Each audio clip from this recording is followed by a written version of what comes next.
Alors, maintenant, on va parler de Ice Road avec Liam Neeson. Alors, c'est vraiment basé sur la série que vous voyez à la télé auparavant, Les Routes de glace. Vous savez, les routiers qui roulent sur des lacs gelés à 80 cm de glace, qui risquent leur vie à chaque fois. Donc là, vous voyez 26 hommes en danger, 30 heures pour les sauver, une mission suicide. En gros, pour faire simple pour l'histoire, Liam Neeson travaille dans une entreprise de chauffeur routier. Il est avec son frère qui souffre d'un syndrome de PST, syndrome post-traumatique en cas de guerre, là. Ils se font à chaque fois virer parce que par rapport à ces troubles, personne ne veut le garder. Et comme lui défend à chaque fois son frère, il se fait virer. Et un jour, il va y avoir une explosion dans une mine et il faudra donc ramener une tête de forage que eux seuls peuvent ramener. Donc il y a 3 routiers qui vont être engagés. Lui, une jeune femme et Laurence Fishburne. Laurence Fishburne, c'est juste Morpheus, pour vous dire qui c'est. Un bon petit film à suspense.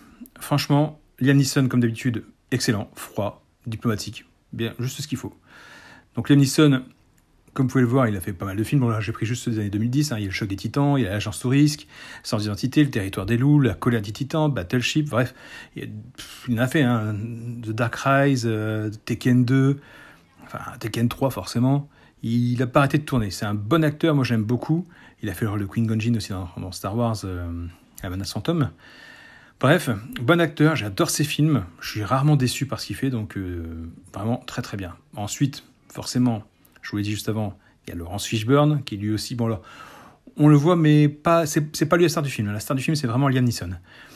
Excellent aussi, donc on va pas refaire la biographie de ce monsieur, Predator, Man of Steel, il a fait Batman contre Superman, il a fait John Wick, le 2, le 3, bref, c'est Morpheus, pour moi c'est Matrix, voilà. Et le méchant du film, ouais, je vous le dis, cette fois-ci je vous le dis, c'est lui.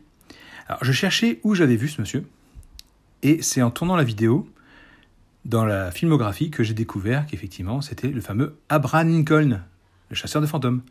Voilà, il a fait aussi Au cœur de l'océan, j'avais vu aussi celui-là, mais il m'a plus marqué dans Abraham Lincoln. Donc lui, c'est le méchant que vous allez adorer détester. Franchement, salopard comme pas deux. D'ailleurs, j'ai peut-être spoilé, j'aurais peut-être pas dû, mais bon, c'est pas grave, c'est fait. Voilà, si vous l'avez pas vu, sachez que c'est lui le méchant, mais vous allez vite le savoir de toute façon. Donc voilà, bon petit film, bonne petite surprise. Je m'attendais pas du tout à ce que ce soit un thriller, parce que moi je regarde jamais les affiches, juste le nom. Et puis je me fie au nom pour regarder un film. Et là, parce que souvent quand on regarde les bandes annonces, il faut avouer qu'on voit la fin du film. On voit les meilleures scènes et après on est déçu quand on voit le film. Donc moi je me spoil pas, je regarde juste le nom du film, l'acteur éventuellement, et j'y vais. Donc celui-là, bonne surprise, bon petit film, du suspense. Franchement, vous pouvez y aller. Il est un petit peu chouïa trop long.